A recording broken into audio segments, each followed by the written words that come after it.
Hey guys, welcome back. This is Ian with ADV Strong, and today I wanted to cover the second sort of fundamental low body lift that we should all have in our weekly training regimen, so to speak, and that's the squat. Really, there's two versions of the squat in a sense. There's double leg squatting and variations thereof, and then there's single leg squatting.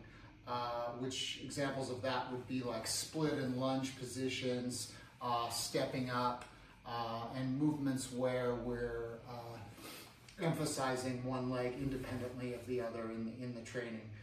We'll maybe do a separate video on that, but today I just wanted to cover the basics of double leg squatting.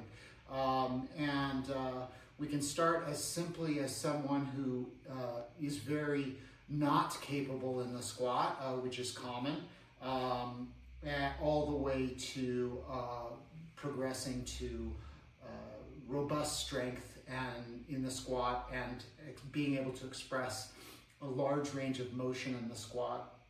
Ideally, people can reclaim the function they had when they were kids of sitting deeply in an Olympic style squat, right? So all the way basically campfire position or deep in the bottom with the hamstrings on the calves. But for some folks, that's not in the cards for various reasons, which is fine.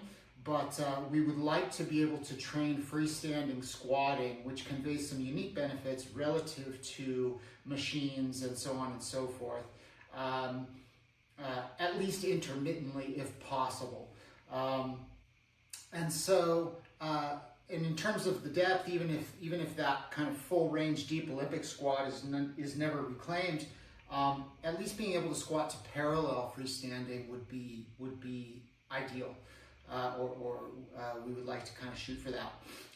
For some folks, freestanding squatting may ultimately be out of the question, in which case hopefully those folks will be able to make use out of at least some substantive loading of the quads through machines like a leg extension machine at the gym, or perhaps some kind of a sled at the gym, squat based sled. So, but today we're going to cover just freestanding squatting. The first thing we're going to go over is mechanics, and then we're going to look at grading the range of motion or kind of bringing someone in slow. So basic mechanics of squatting. First, we addressed the stance. In the previous video, we went over deadlift or hip hinging, which is kind of, in my mind, the other fundamental staple of low body strength. It's really whole body strength, but emphasis on the low body perhaps. And the stance in that is hip width in the deadlift or hip hinging. In squatting, the stance is slightly wider. It's shoulder width. So bending is hip width and squatting is shoulder width. The two overlap. When I squat, I'm slightly toed out. That's natural in a squatting movement. So I take my stance. You can see today I kind of have a target, right? This is going to work for me. If it needed to be higher, then I would adjust it based on who I was working with as an example. So I take my stance. Shoulders are down and back, good extension through the spine, right? I can express some lumbar extension. There's a little bit in the hip hinging video where we go through flexion and extension through the spine and kind of establish the distinction between the two. Oftentimes in basic strength and conditioning, Western strength work, we need to express, to be able to express and maintain some lumbar extension or just extension through the spine. So shoulders are down and back. Big breath, brace the midline, right? Draw the belly button tight to the spine. All the muscles of the trunk hold that spine safe under load, even though it's just a body weight load. We kind of start teaching that right away in anticipation of beginning to load the frame beyond the body weight. So stance, shoulders down and back, big breath, brace the midline. Hips are going to go back to initiate the squat versus what will be really common for someone who is untrained, which is the knees breaking forward, okay? So big breath, brace the midline, hips back, controlled descent, 1, 2, 3. I kiss, I drive from the rear of the foot, stand, squeeze the glutes, and exhale, okay? Again, big breath, brace the midline. Hips go back, knees go open along this axis here. that runs perpendicular to the direction I'm facing, right? This will help create some torque in the squat. So big breath, brace the midline, 1, 2, 3, kiss, stand, squeeze the glutes. Big breath, 1, 2, 3, kiss, stand, squeeze the glutes. So just kind of the basic execution of the squat from a mechanics standpoint. I call this a threshold squat. I have a target, right? If I'm less capable of, in terms of my range of motion at the moment, which can be for various reasons, not just mobility or flexibility, then I'll raise the height and I'll work with that for a while. And then when I'm ready, I'll just drop the height by a little bit and then continue to progress. So I call this variation a threshold squat, which simply means that I have a target. I mentioned at some point in that little demo there, the weight, right? So often in basic strength work, freestanding weightlifting, it's useful to think about the weight slightly rear of that center of the foot. Most often people are frontside dominant. If they're new to strength work, they tend to be in the forefoot. And so we're just shifting that weight back a little bit. The feet are flat visually, but it's useful to think of just rear of center in terms of where the drive is coming from. Onto if I'm not yet capable of a threshold squat, then what can be useful to begin squatting with is what I would call a box squat. So I have this bench here. I'm going to turn it at an angle that maybe works for the video. So what I would do with the client on this is that we would start in front of the bench, execute exactly the same mechanics, except I'll come to a full seated position. So big breath, brace the midline, hips back, knees open, 2, 3, I'm seated. I maintain tension through the midline, right? I can lean back a little bit. If I need to take another breath before I stand up, that's fine. Brace, heels down, knees open, squeeze the glutes, and finish. One more time, big breath. 1, 2, 3. Very soft landing, slight lean back. I can take another breath if I need. Re-brace the midline. Stand, squeeze the glutes. That can be done loaded too with weights. Once I get someone to a certain depth in terms of a box squat, then usually what I'll work on with folks is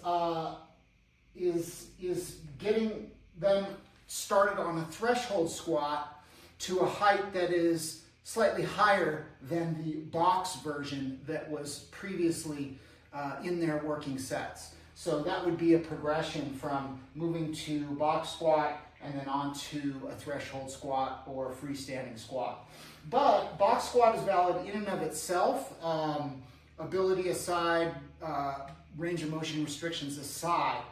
It can be a useful training tool in perpetuity in strength-based work. So that's just an idea about how you might grade that range of motion slowly over time.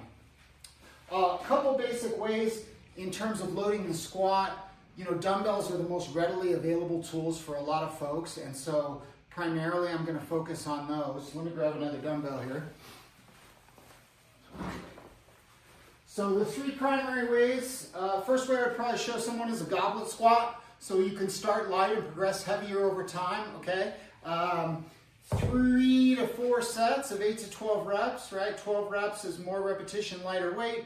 As you come down towards 8, it's generally becomes heavier and obviously less repetition. And then as you mature in your strength journey, over time, you can get down to heavy sets of 5, 3, and for someone very advanced, you know, heavy singles and stuff, which likely won't be with dumbbells, maybe, or most often. But at any rate, that's just a conception of progression in strength regarding loading and how loading relates to volume or repetition. But the first squat that I would show someone would be a goblet squat, probably, a first loaded squat. And I just hold it very proximal to the body here, close to the midline, right under the chin. Everything else is as we discussed. Big breath, brace the midline. 1, 2, 3, bottom of the squat. Stand, exhale, squeeze the glutes. So that's a goblet squat. Another nice variation of the squat would be a suitcase squat, right? I'm holding the dumbbells, shoulders are down and back, elbows stay straight, right? It's like my arms are steel cables and they can't flex or bend or pull on the dumbbells. It's a little bit of a funky, awkward squat. I generally take a narrower stance because the dumbbells are kind of a little bit awkward on the outside, but it's a great squat nevertheless and can be used with good success. So I just take a little narrower stance, dumbbells go right along the midline, shoulders down and back, big breath. 1, 2, 3. In my instance, because my mobility is decent in the squat, I basically touch the ground with the dumbbells, and then I want my chest to be first thing out of the bottom, right? So I stay nice and tall, stand, squeeze the glutes. Another position would be like a front rack position. My shoulders are pretty bad, so the way that I kind of modify the front rack position a little bit is to just set the dumbbells on my traps, and then I'll hold the dumbbells just kind of the ends like this, and then proceed in just the exact same way that we've been squatting. So this is a dumbbell front rack position, suitcase squat, and goblet squat was the first one we went over.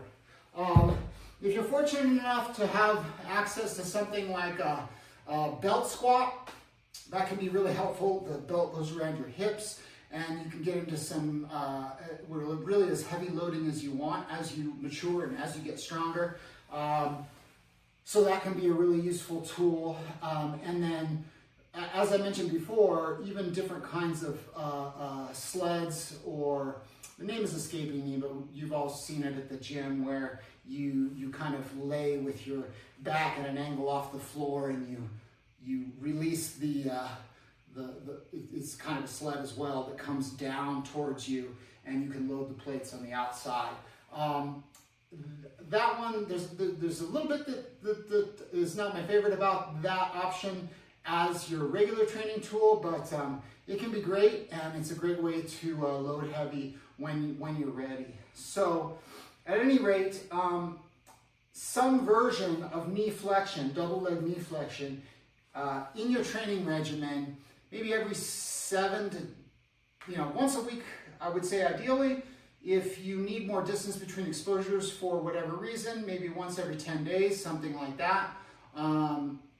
That will pay huge dividends in terms of your strength and your ability to manipulate the bike, as well as some other things that maybe we'll touch on in a secondary video. So squat is super important. Hit me up in the comments if you guys have questions, and we'll see you on the next one. Okay.